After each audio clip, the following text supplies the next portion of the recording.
Hello, everybody, and welcome back. This is Roger Hanson, and I am doing another live stream with Roger Hanson episode. This is a part of my storytelling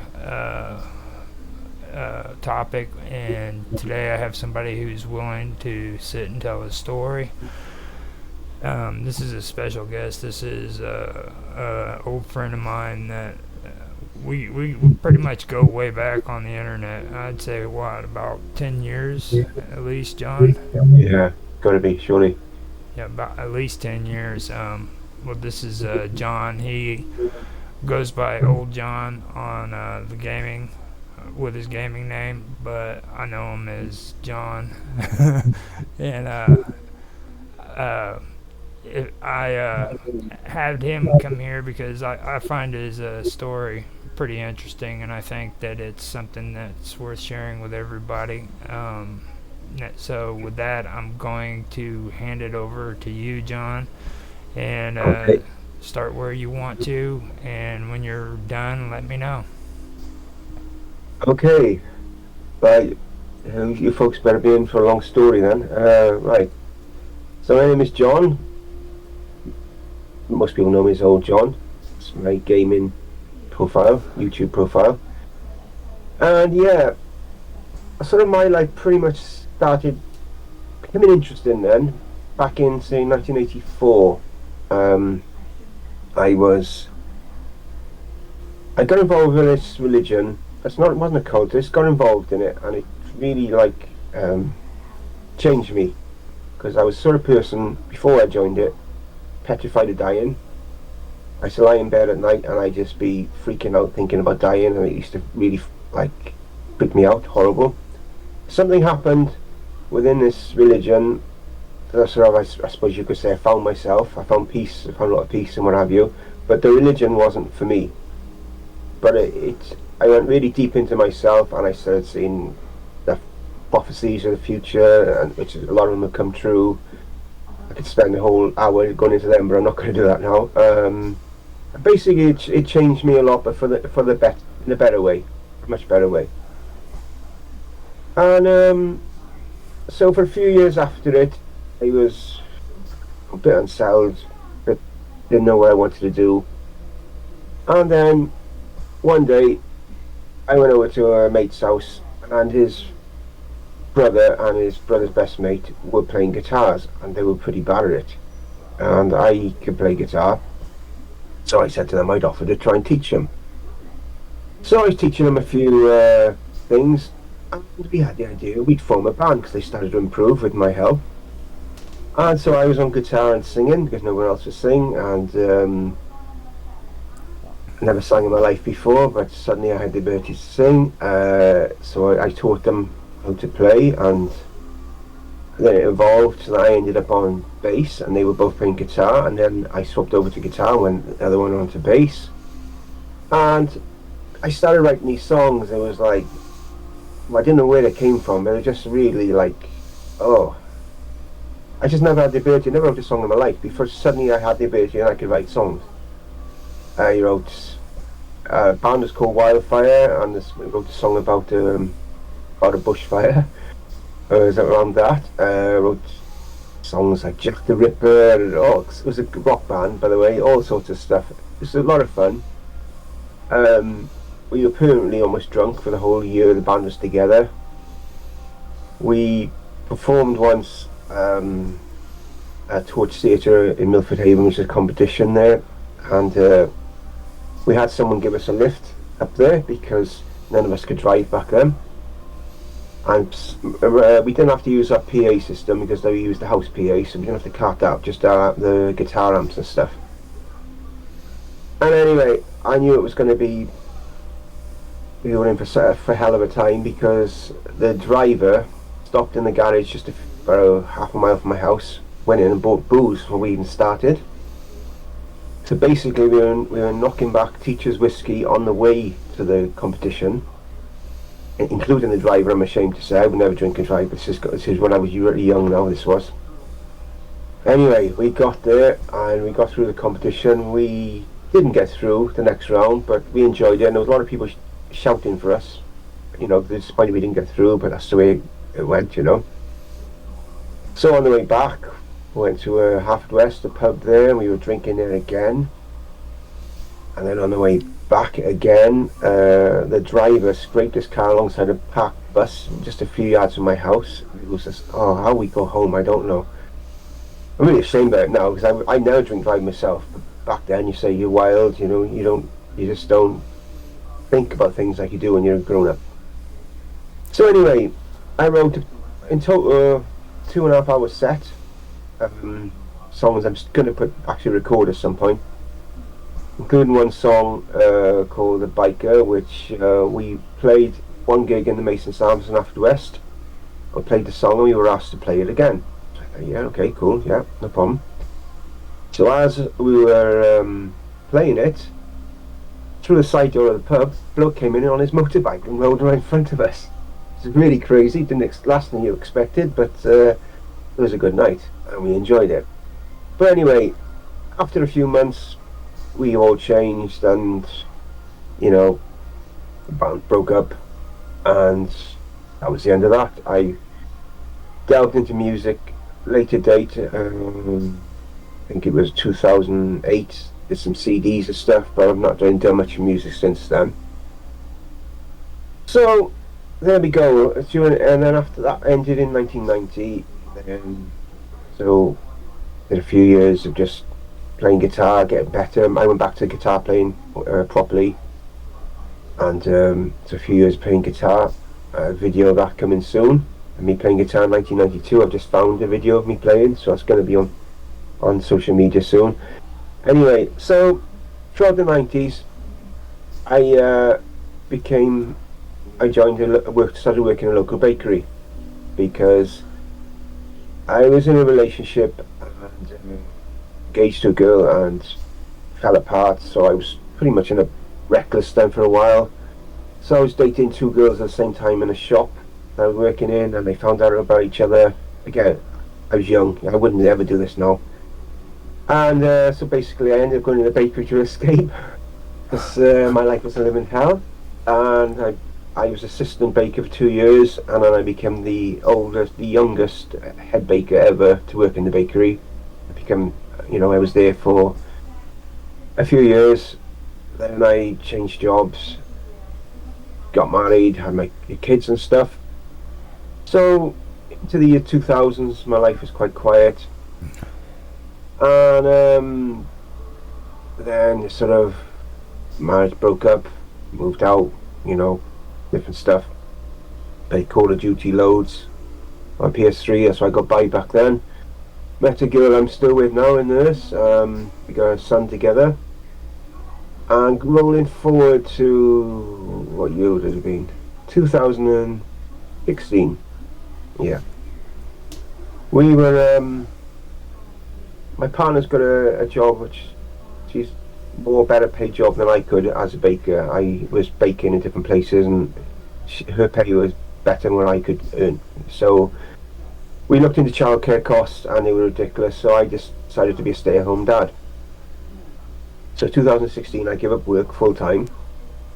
I was at the age of 50, and funny enough, when I was 16 I always used to say I'm going to retire by the time I get to 50, and lo and behold, 2 weeks before my 51st birthday I finished work, and I've not worked full-time since. Anyway, I started to think to myself, something I could do from home, earn a bit of extra money. So it popped into my head one night to do YouTubing, and I thought to myself, well, what the heck could I do? I had already started a Facebook group with a friend of mine, because he was always like sharing paranormal clips, and I was liking them, and I just said to him, hey, let's make a Facebook group for this. And we did, and we decided to call it the Wonderful World of Weirdness Facebook group. So I started then I made a Wonderful World of Weirdness like a YouTube channel, but I was just saving my best, like the videos that I like watching, into like a playlist on there. It wasn't like anything myself, just did it for my own benefit, to share them with others. And anyway, basically, this is going to sound a bit crazy to some of you. If you call it a call it whatever you want. I'm not categorizing it, but I kept getting the idea of creating YouTube videos. It was in my head every single night. It was like a light bulb was switched on in my head, and it would just not go away. I could not sleep. And this went on for about a month. Couldn't sleep properly. Constant ideas showing me, just images and showing me doing videos and stuff. And I just tried to ignore it, but I couldn't. So eventually, after a month of broken sleep, I sort of said to myself out loud, that's it, right, okay, I'll create YouTube videos if I can learn how to do it. And I had the best night's sleep in over a month. Brilliant. Anything of it. My son came up to see me actually the next day, and I was talking to him about it, and he said, oh, I've got a YouTube channel, which I didn't even know. And he showed me the basics, how to make a video. So I started, made my first video about teleportation, for using different clips on YouTube and compiling them in my own way and putting music and stuff. And I felt the biggest sense of relief I've ever felt in my life when I made the first video, and I never looked back. The channel took about 13 months to hit 1,000 subs. I shared the videos like crazy. I made them, made loads of them. I shared them everywhere I could possibly share them. So it took me 13 months to get to 1,000 subs. But by 15 months I hit 2,000. 16 months, 3,000. 18 months, 10,000. You can see this is going. It started to take off really rapidly. I had a friend of mine from Facebook, from my Facebook group, offered to help me admin the YouTube channel because it started to get quite hairy. I was getting like a lot of nasty comments and stuff, trolls, because you find out in YouTube, as soon as you get any sort of success, the trolls arrive. And later on I was getting death threats, all sorts of stuff from it. But anyway, Carol, her name was, and she helped me. What she would do is any really nasty comments, she'd just delete them, so I wouldn't even see them. So I would just get on with creating the stuff and what have you. And then within about a year later, we were on like about 70,000 subs. We gained at our peak 1,000 subs in one day, which is absolutely mind blowing. We look back at it now. I was earning quite a bit of money at the time. I was become properly self-employed. It was my living, and we were going along nicely. And on YouTube, that's just fun and games, widening the goalposts, so I was earning less money. And they brought in a thing about saying if your videos are for children or not, and of course obviously mine were not, so I told them of course mine aren't for children, because they were more like horror video based by then. And my income went down by 1,000% almost overnight. It was ridiculous, absolutely ridiculous, and that was bad enough. I just plodded on, and then they demonetized me, they remonetized me, demonetized me. It just all went on for like 2 years, and it really affected my mental health, because as I said, this was my living then. I was working from home. This was it was great, and I met some nice people, including Roger was one of the people I met through YouTube and stuff. Met a lot of nice people, and had a lot of like good times from it. And one particular time I had a message of a lady. She said, I just want to message you, she said, to tell you this. My autistic son never watches TV, but he watches your videos. Every time you release them, he watches them. That's all he will watch is your videos. And it really touched me. It was like, oh my god, I didn't know what to say, it was. But anyway, so I carried on, and then lockdown came along. Prior to lockdown, I created a game channel, but I hadn't really done much with that. Because I love gaming and stuff. And lockdown came, and I wasn't able to create my wonderful World Awareness videos because my son was home. Because it's hard for people to understand that basically you've got to lock yourself away for like up to 8 hours a day, watching videos, compiling videos, editing them to your own videos, adding music, narrating sometimes. You've got to lock yourself away to do it. Well, of course I couldn't do that with my son at home. So it really I don't know. It just sort of things have sort of changed in me, and and also I'm a healer as well, which is another story. I'm not going to go into that today. So that changed my perspective on things, and so for a long time I didn't make no videos, and I started to make videos, but I made them in a different way, which didn't go down too well. But most of my diehard fans accepted them, including a story about Roger. Actually, one or two stories about Roger. And then yet again, there was problems with my son in school.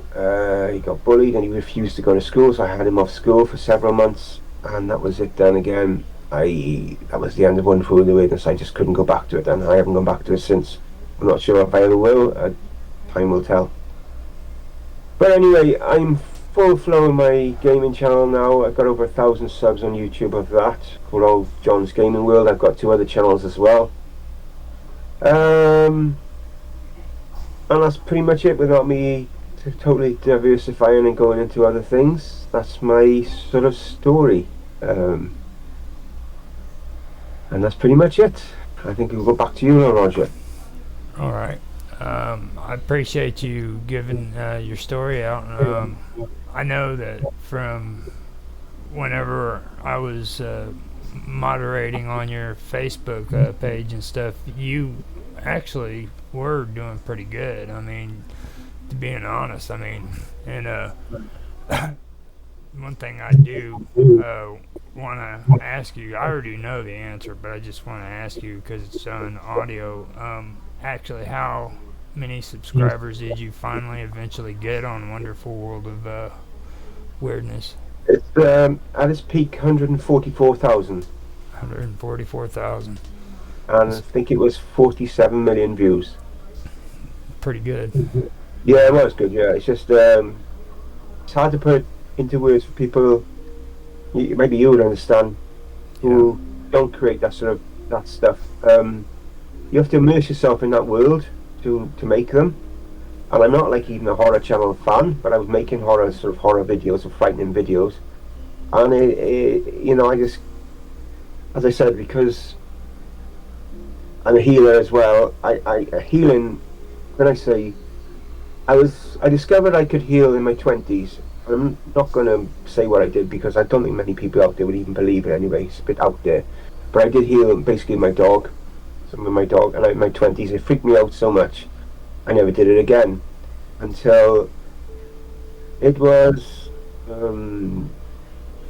night. What it was, my son was ill. He was a baby and he was having very bad reflux. So I took him to a local healer, and he kept saying, "Who's the healer in the room?" He said, "I know there's a healer here."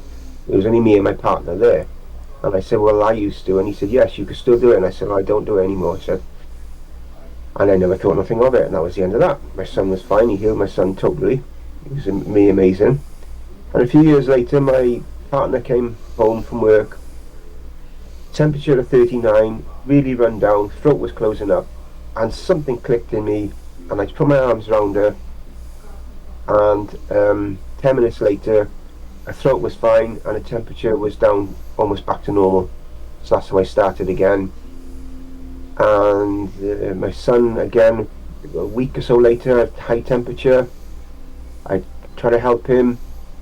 He ran to the bathroom and was sick, and then within 10 minutes, about say half an hour, his temperature was back to normal and he wasn't sick again, and he just went from there. Like, there's loads.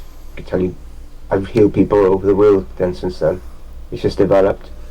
But that's because I do that, and it sort of makes you maybe more spiritual aware, so to speak. And then doing like horror videos is totally the opposite from what I am now from what I was when I started making them. This is part of the reason why I can't do it so much now. I can't do it at all now, if that makes any sense. Yeah. That's. Now you pretty much said a pretty good amount of what you said. Now do you I've already heard it, but I mean, do you want to tell everybody the ending to that? Well, I mean, you've said quite a bit, being honest. Yeah, well, it's sort of it's pretty rough on you. Yeah, I could say I still heal.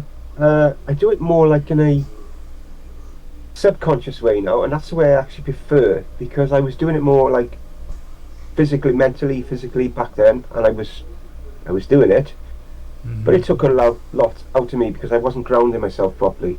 That's the term they people use, spiritual people use. Yeah. And so, like, I helped a person once who had COVID, and afterwards, it was like I was somebody had thrown me in a washing machine for about 6 to 8 hours. I didn't know what was going on, but I was in a hell of a state. And after that, then I was totally fine, and the guy was totally fine. Another time, I helped someone who grabbed a red hot frying pan in America. Actually, she was one of the moderators on my YouTube channel back then. She Mm-hmm. grabbed a red hot frying pan, her skin attached, started a blister, and I said, "Oh, I said, relax." I said, "It'll be fine." As soon as I said that, she said, pain went in her hand, her arm. There was no more bubbling. She went to ER as a precaution, and the ER was looking at her arm. And he said, "Are you sure you didn't do this yesterday?" And she said, "What do you mean?" She said, "Because she went to ER about an hour later, not even an hour later." He said, "This looks like it's a day or so's healing on it." He said, "No," she said, "I did it an hour ago." And she never had no pain again. There was no scarring. It was totally fine. Even recently, I said it's going to be a spit out there to a lot of people. I got to say, warn you now. My son got chocolate. He had ice cream. He's covered in chocolate ice cream. He went in the bath to get a jug of water, chuck over himself to get the worst of it off, because he just hadn't had a shower. He didn't want another shower. But what he gone and done, he ran the hot water and chucked it all over himself, not realising it was boiling hot water, and his skin started to boil. And my partner was panicking, and I said, "No, wait, something." I felt it click in my head. "It'll be fine." I said, "It'll be fine." And we put cold water on him, and again, nothing more happened, and he was fine. But I felt like shit the next day. Because that's how it affects me. But I knew that I helped him. Some of you might say, "How can you know that?" But it's just too many experiences to not know it. I helped someone who was bedridden in Canada with COVID, was out of bed the next day. Even recently, a friend of mine who has PTSD, who's been in the army and stuff, and he suffers with panic attacks, and he posted on Facebook that he wasn't well with him, and I said to him, I messaged him, I said, "Look, I'm a healer," I said, "Don't do it much now. If you want me to help you, I'll try and help you." He said, "No," he said, I deal with it myself, I'm dealing with yours, I'll be fine," he said. He was pleasant, he said, I'll be fine." I said, "No problem at all. It's cool." I saw him in the week, he said, "Do you know," he said, "from the moment you messaged me, I instantly felt calmer, and the calmest I felt in years. I woke up this morning, instead of waking up worrying about stuff, just woke up and I was just, he said, "I can't believe it." He said, "You've done something." And I said, "Well, I didn't consciously do anything because you told me not to." And he said, "Well, you did." He said, "I'm convinced you did." And I said, "Well, okay." Well, it really choked me out, quite emotional about it. I was like, wow. And that was recently, and it was there's been loads. Remotely, I help people mostly now. I don't do it consciously so much. I know that I still do. To say me, because I'm not good at grounding myself, protecting myself. And there we go. Don't know what else I can say, really. That's good, because I know last time we had this conversation that was pretty hard for you to tell me the first time. So that's why I kind of asked you if you wanted to say it, because Yeah, it's personal. I was Because part of surprised the that you journey. I was Yeah, surprised that you said what you said in the first place. To be honest with you, that's good. That's yeah. healthy. Because part of the journey of being a healer is you've got to self heal as well. Because again, it's a story some of you might find a bit out there. Hmm.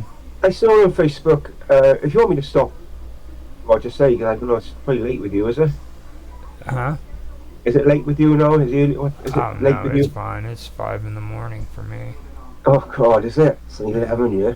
Anyway, if you want me to stop, you say, because This is your Anyway, a few story, years man. ago, um, I saw on Facebook about people saying about people had passed away in the signs.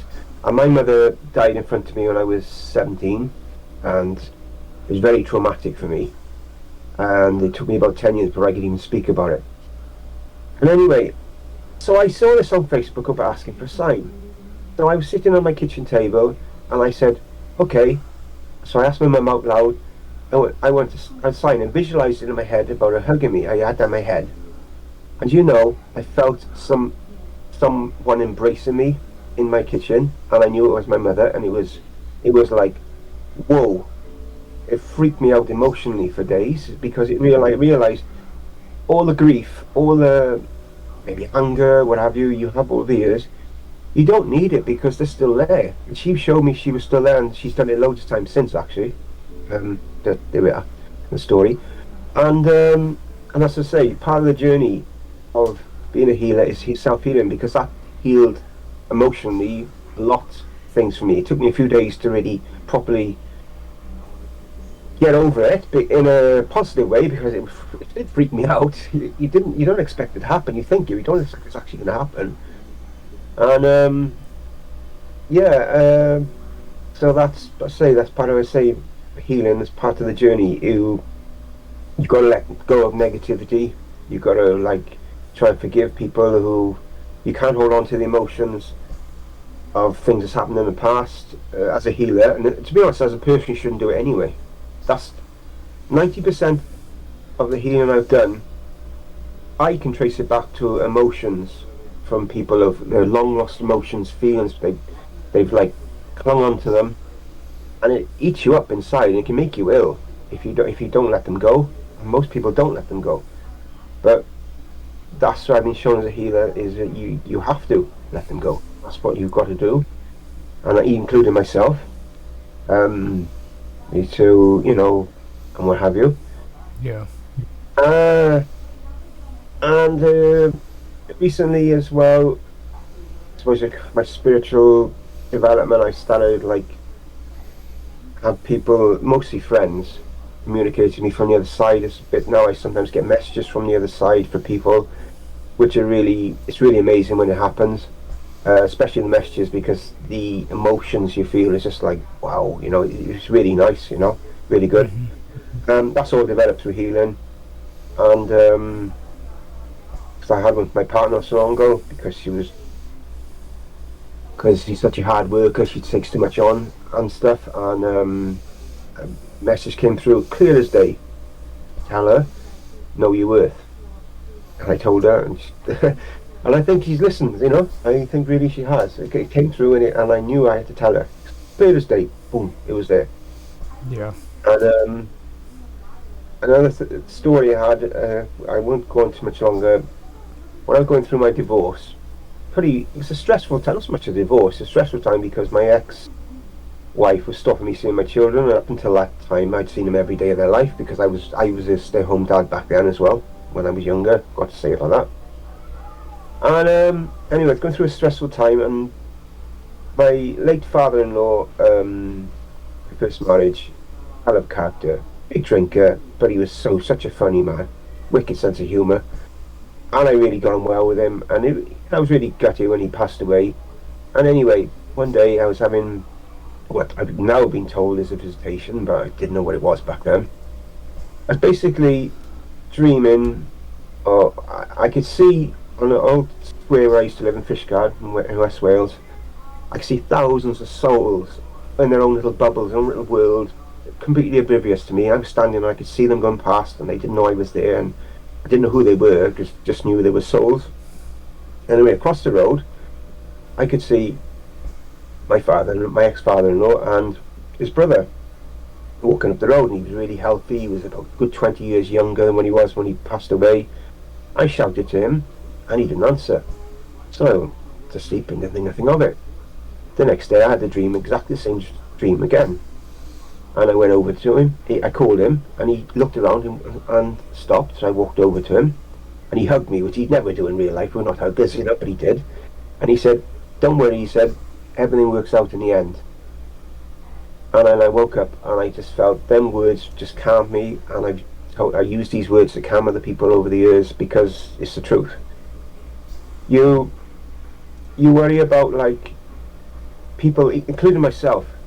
That's another thing I was shown recently. People worry about the trivial things like, oh, should I have said that? Should I have done this? Should I have gone?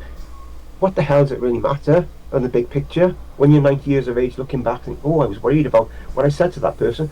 Does it really matter? It doesn't matter. It doesn't matter at all. You know what I mean? It's not important. Yet people will stress out about that. Yeah. And stuff like that. And these words, I think, that's what mean a lot to me, and still to this day. And that's the thing. One of the messages I had recently was to myself is nothing matters. In a sense, as little things, they just don't matter. They're not important. Yeah. It's the big picture we should concern ourselves about. And like you see on social media, you see people like TikTok, they see people doing this, doing that, and then they lose their followers, and there's people that are committing suicide because they lost their followers. It's totally, it's a shame. It's totally, it's also wrong. You know, everyone's focusing on the trivial. They just focusing on the big picture and living the best lives that they can. And I think the sad part is that like most people don't really catch on to that way of thinking until later on in their years. You know what I'm saying? Like yeah.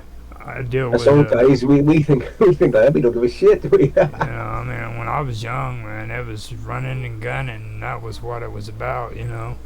Yeah. And now, I spend a lot of time taking care of my parents, and like they're handicapped when you have, or they're elderly basically. And I ain't gonna say handicapped, well, kind of elderly, you know. And when you have to take care of the elderly, you go through a lot of emotional things that aren't really, you know, always great. It's not always happy, but it's not always freaking miserable either, you know. And it kind of shows you sort of what's important, like you were talking about, you know. You start realizing what's really important in life, and all that stuff from before when I was in my 20s thinking this was important, and now none of it matters. It's just like you said. I mean, in the end, all I have is my memories. Yeah, that's it. Yeah. I mean, how do I want my memories to be? Do I want them to be good memories, or do I want them to be full of guilt and shame, remorse? Yeah. So I can relate to that. The thing is, whatever you did, whatever you did, I did, whatever we've done, sometimes we mostly good. I'm proud to say I've mostly been a good person in my life, but sometimes I've done bad things in my life. But whatever we've done, it's made us the person we are today. Mm-hmm. Rightly or wrongly, that's what we are. We are who we are. So, you know, obviously we have to live our lives to be the best person we can, yes, but you can't feel bad if you've done stuff. Maybe think, oh, why did I do that, you know? Yeah. Well, you did it because that's who you were at that time, you know what I mean? You just weren't the person like you were 30 years later. You said, I've never done that now, you know, as I said earlier on, but back then you were a different person, and you had different views, different logic, perhaps, in a sense, innit? You know what I mean? Yeah. Well, back then I didn't think. No, you didn't. I didn't. think I go in a car now with someone who's drinking teacher's whiskey. No. Yeah. God, back then. It's like I listen to a lot of the stuff that these younger guys say, man, and I'm like, oh my God, that was me freaking 20, 30 years ago, you know? I'm like, God. Yeah, it's the same with motorbikes. I used to drive them around like crazy, even built up areas as well. I would do it, and now, of course, I go everywhere driving the car now, stick to speed limits, pretty much. But you say you're young. I was 16, 17. You just don't, you know. Yeah. You don't think of it, do you? You know what I mean? You don't like when you're a parent. You think differently. When you're not a parent, you can't think like a parent when you're 16, unless you're a very young father, of course, mother. And you can't think as a 50-year-old, when you're 16, you can't think because you haven't got the experience, you haven't lived life to know what's there, what's going to make you the person you are when you're 50 or 60 or whatever. You know what I mean? You're not going to do it here when you're 16 Yeah. because you think you've got all the answers to everything, and you've got jack shit really at the end of the day when you look back. Exactly. Yeah. I tell you what, man. There's one thing I do want to just kind of see if you want to answer or not. You don't have to if you don't, but like, has the thought of ever going back and doing any of your older stuff ever crossed your mind during the You time mean that like you've been gaming? my phone's going up? I just got to check. Sorry, I just got to check in case we'll give us school or something. Oh, no, it doesn't look right. Like going back and doing all the stuff with your wonderful world of weirdness and stuff. Has that ever? I sometimes get ideas, stuff. Still, nothing's really because there's oh, well, 4 miles from where I live. There's apparently a portal. I wanted to get a story about that, but I haven't been given the enough info to do it. Mm-hmm. Where there was like one person was by a lake or something there. He threw a stone and it disappeared, and then the stone got thrown back out. And you could see it was like a I don't know. It was nothing to see, but he saw the stone go into the water, and next thing it was thrown back out to him like a portal. You can see something look like a portal. I was like there, and I'm trying to get the story of it, but I never actually been able to find the person to give it to me properly. Mm-hmm. Then another time, someone said something. I can't remember what again. It was all to do with this area. There's some sort of I can't remember something. Was it something to do with a gnome or something they saw? I don't know. There was something in that area, and I wanted to get the story and share that one with us, but I've never been able to get the full story. I've only ever getting it third hand, and I want to get the story. So if I'm going to share it, I want it. So that story is one that I wanted to do, and one of the last stories that I wanted to do on Wonderful World of Weirdness, a part of the reason why I didn't do it again. I saw a video a woman took of her family, and she'd lost her young daughter to, is it methadone? Have I said that right? Poisoning, something like that. She's had one and he took it without realizing what it was, and it killed her. And anyway, this video showed the best proof of life after death I've ever seen in my life. It was the best of all the videos I've seen. This was the pinnacle. This was absolutely this was mind blowing. And I asked the lady if I could share it, and she said not as yet because it's still too painful for her, which I totally get, totally understand. And it was like, it knocked me for six. That was the video. I was going to be my next one for this video, and I couldn't do it, and he knocked me for six, and I never did another one. Yeah. So I thought about asking her since, but the thing is how you can't put a timeline on grief, you know. You don't know how long this is going to be raw for this lady and stuff, you know what I mean? So I just don't know. So that's the video. If I go back to Wonderful, that's the video I'm going to be sharing. If I get permission to use that, she lets me use it. That's the video because it was the most convincing proof I've ever seen in my life. It was amazing. It was can't remember what it was now. It was orbs there, and not just orbs. It was a bright light around the camper. This camper around. So I can't remember what it was, but I know it was definite proof. You saw it. If I can find it, I'll show it to you sometime. But we can't. I'm not allowed to use it. That's all as yet. But that was going to be my next one for Wilderness video, and it just didn't happen. Well, I know you. So you had one of them that was the car accident. I seen that one. That was pretty. It was the one. It was the video I was going to do after that one. Yeah. Was that video in it? I was planning to go that direction, videos and narration. Like one decent video and narrate. That was my plan. That was the direction I was going to start to go in. would have heard the word before my son was being off again, and it listened between COVID the year before, and then this, it was just knocked me for six. It just I went back to it then. And so that was that. But as I said to you earlier, calling for YouTube, well, I definitely felt I had a calling to do it. Maybe not in the paranormal direction, I don't know. Who knows? But I definitely had a calling to do it, and I'm still doing it, as you know, in various mediums.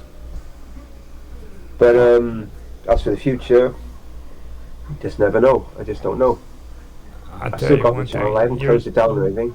So. You're probably the only person that I know who can freaking find that stuff, and not only that, but actually be able to search out the people and ask them if they'd let you use their content. I mean, I've seen a lot of people do some amazing things when it comes to doing their videos and stuff, but I mean, just from my point of view, I've seen you like actually freaking do the research, then find the people that was involved in it, ask them if you can use their content, and I'm like, man, like you do like 5 times more than what the average person on YouTube does.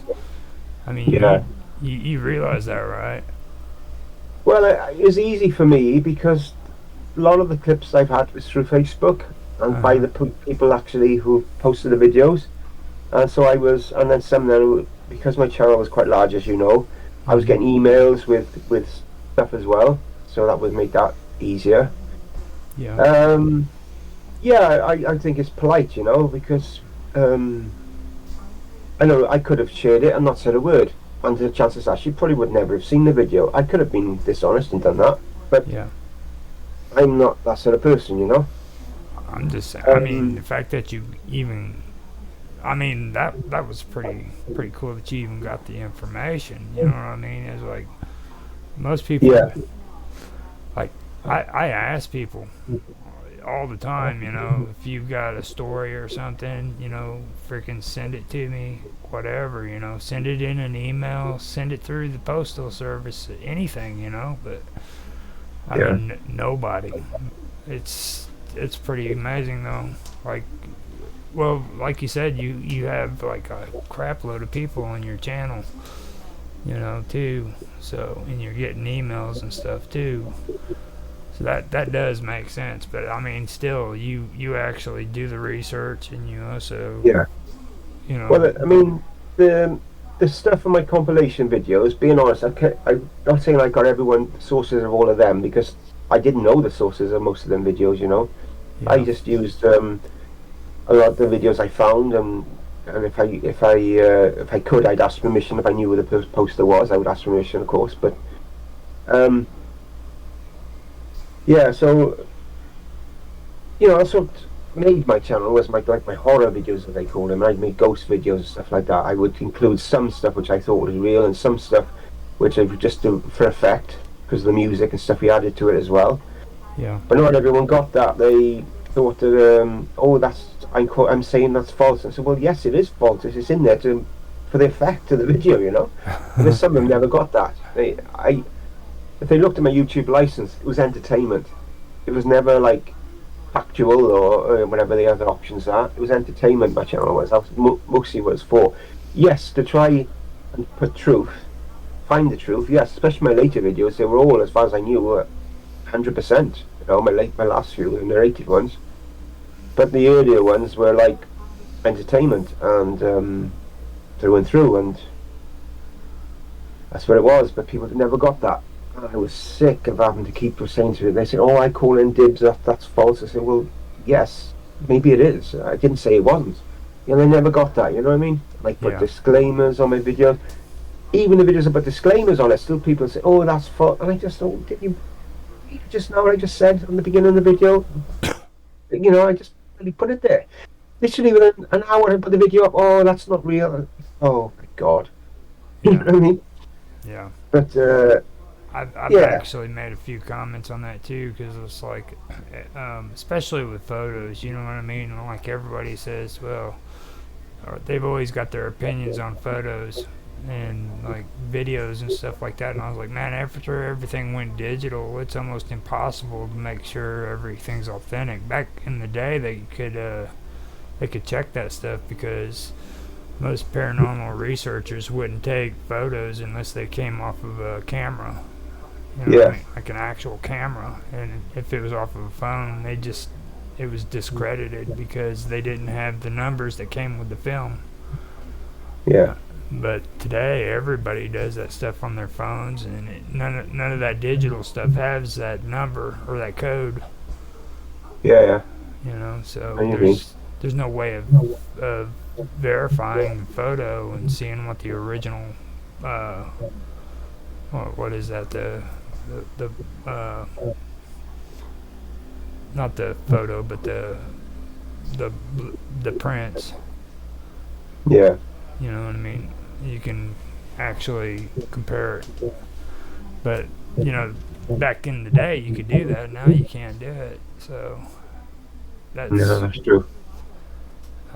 whenever I think we've had conversations about that before, and yeah, actually that's why I freaking mentioned it before. It was one of the comments that somebody had said on a post that you had, and I was like, I mentioned that, and I was like, look, man, I mean, you're just basically gonna have to take it off of face value. If you believe it, you believe it. If you don't, you don't. I mean, Yeah, you know, it's almost impossible to actually say, look, this is authentic. yeah. I know. These days it is. So, Definitely agree there. you know, well, you do have some good news about the later part of your life, right? I suppose. Do I? So what's been going on with you here in the recent days? You were talking about you got your subscriptions up to 1,000. Oh yeah, yeah, yeah. Yeah, and I finally got decent internet here, so I'm streaming right now. Testing the water streaming. I haven't really got into it properly yet, but yeah, that's a great. After years of awful internet, it's nice to be able to do a 1080p stream and not have to worry about it, not even bat an eyelid. So that's been Yeah. brilliant. Um, yeah, well, I don't really know what to say. We're all good here, otherwise. Yeah, with this just over 1,000 subs in my gaming channel. I've got two other channels I started, but I just they're like part time. I can't run up into them to push them off the ground at the present, but I hopefully will at some point. Now, Um, are we're you not back on? monetized or anything yet. You Oh, you're know, not. That's what I was getting ready to ask. yeah, So, I know, not because you need to get a lot more watch time than what I've got to get that. But I'm not worried; it'll happen when it happens, or if it happens, it doesn't. Say not the end of the world. Um, yeah, I was lucky a few months ago. Got some gear. There was a guy who was. I got a game in like a for sale group, a local group, and he for months he had this Shure microphone. Shure no, it's a Rode NT21 mic stand, SS2 audio interface, which you need to connect the Rode to the PC. It was speakers. What they call them? I can't even name them now. And a Shure headset. It was £700 worth of gear, and he was selling it for months, and no one was buying it. And he was wanted £400 for it, £300, nearly bid to £300. Eventually, he wanted £200 for it, and I thought, I'm going to get this. Monitor speakers there, and I got them. And the mic alone is worth 180 quid on its own. The interface is worth £200 on its own. I had the lot for 200, including a cheap PC and a monitor as well, on top of everything else. yeah. The Shure headphones are worth 90 quid. The monitor speakers are worth 90. And I had them all. This is what I'm using now. I hope it sounds right. This is what I'm using now. And suddenly realised I've already got an iMac Mini. And I realised not only can I use this stuff for streaming, which is what I do now, I can actually set it up on my iMac, and I can actually record because you can plug your guitars and stuff into the interface.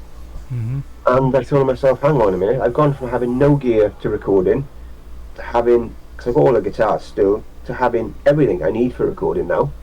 And even though I'm not like had no push to go in that direction yet, it's still in my thoughts maybe going back doing some music properly and stuff. I don't know. So there's something maybe for a later date. But again, it's the time. So it takes so much time to do that sort of stuff.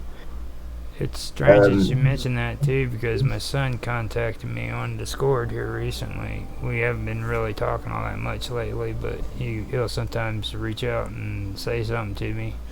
And he was showing me his room and everything. He had it all decked up with Ziggy Marley and stuff. Had guitars up and did it all hippie style and shit. And I said, "Have you ever heard of a guy by the name of George Clinton?" And he goes, "No, who's that?" So I sent him a video of George Clinton. He goes, "That sounds familiar." You remember George Clinton, right? I actually don't, to be honest. You don't? No, I don't know. I thought you meant Bill Clinton. I thought, no, you said George. It's not Bill Clinton. Trust me. All I'd have to do is like pull up a song and you'd remember him. Yeah, I probably would have. I'm not good at names. You remember that? What was it? That rap from Snoop Dogg about the dog? Who let the dogs out? Yeah. Yeah, it was. Snoop Dogg came out with a song that he remade with him in it, and he back in the '70s he made the original song. And, I didn't know that. Yeah, it was a pretty good one. But he turned around and he contacted me and he had Ziggy Marley on there, and I was like, yeah, man, that's pretty cool. He started getting into music and stuff too, so I think right now that's probably a good move to do, is move towards the music thing, because a lot of people are getting into it. Yeah, it's the best time, I think, to music now than ever, because you've got social media. When I was doing in my band, it was 89, 90, there was no social media, there was no YouTube, there was nothing.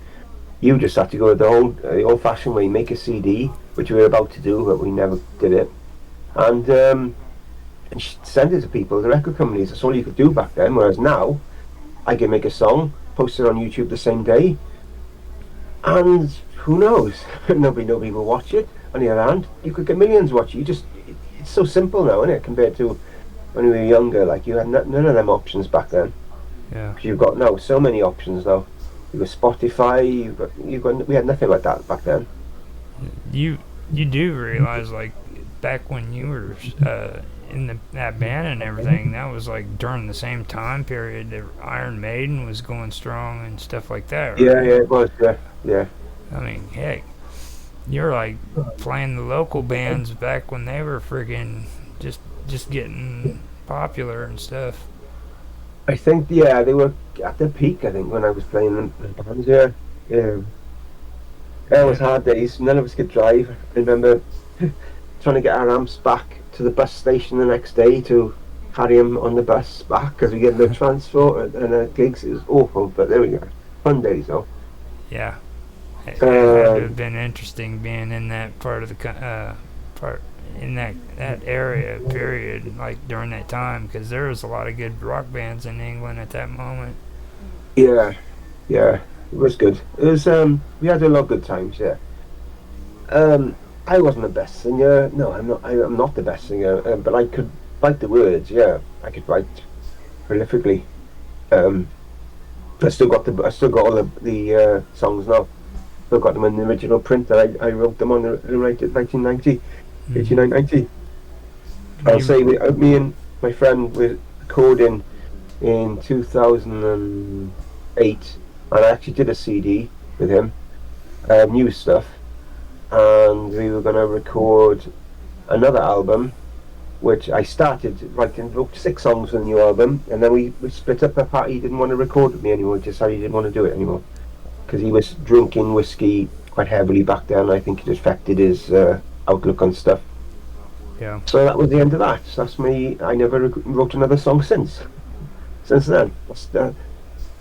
You know, I love music, I love recording, I love playing. It's just that I have so much knocks from it. It's just puts you off, like, you know. But who knows what the future brings? You just never know. Yeah. If someone had said to me in 2015 that I was going to become a YouTuber, I would have laughed. In 2016, when it was, I would have said no chance. But you just don't know where you're going to be led, what direction you're going to go. You never know. And like if someone had said to me in 2000, I don't know where it was, 18, I would start healing again. I would have told them, you're talking through you. Oh, my phone's going off. Oh, Seriously, you should think about maybe going this route like I've been doing with my strangeness and conspiracies on the live streams I've been doing. I think yeah. you'd enjoy doing it like this. Yeah, maybe, yeah. Maybe. It's a thought, yeah. You know, instead of like, you know how you had it set up where you'd be sitting back behind your desk, you or Adrian, or Yeah, and you'd just talk. Well, instead of like yeah. just switching to your videos, just have like a radio kind of setup like Art Bell or you know something like that. That's who I really I'd really like to do this. Like you know what I mean? 'Cause Yeah. Art Bell, man, he can Yeah, yeah. just sit and talk to anybody. I mean, and I've mentioned that too many times on here, but Yeah. I'm sorry, man. I'm gonna have to go. I gotta make a phone call. I have to. Dude, sorry about this. oh, it's There's a fine. danger in my life. This happens a lot. It is fine. Thanks for being on. All right. Yeah, no worries. I think we've put over an hour anyway. So. Yeah. I appreciate having you on here, and thank you. Yeah, and thank you as well. I enjoyed it. All right. Yeah. I'm ready for part 2. Yes, we can do that definitely. Okay, mate. I'll speak to you soon. Okay. All right. Take it easy. You too. Bye. Bye. Now, that was a recording that I was able to get from John. I couldn't do it with Karma Love, but this was at moment's notice, so I had to do this recording in order to get John on the show, get his story. So I've known John for, like I said, at least 10 years. He used to have his Facebook group called Wonderful World of Weirdness, and I was a moderator for him. And after that, I went on and I'm to his Discord too, and I'm a moderator for him on there as well. So he doesn't, or he does actually have a Discord channel for Wonderful World of Weirdness, but he's not really all that active with it anymore. But he also has a gaming channel, or actually 2 or 3 of them for Discord if you guys are interested. And those are, well, first he has the Wonderful World of Weirdness on Discord, and then he also has Old John's Gaming World, then he has Old John's Dungeon Crawlers, and I believe he has a third one, but I haven't been on that one yet. So if you guys want to check him out, feel free to check him out. He has pretty good content. I can tell you that, like, if you watch a video that's made by John, it's going to be quality stuff, and I'm talking about resolution, stuff like that, graphics. He does everything really nice. So thanks for listening to his story. Thanks for listening to me talk, and I hope you guys enjoyed this. If you did, please leave a comment, thumbs up, and you know, tell us your thoughts and what you think about it. With that, I will get off of here, and I hope you guys have a good day.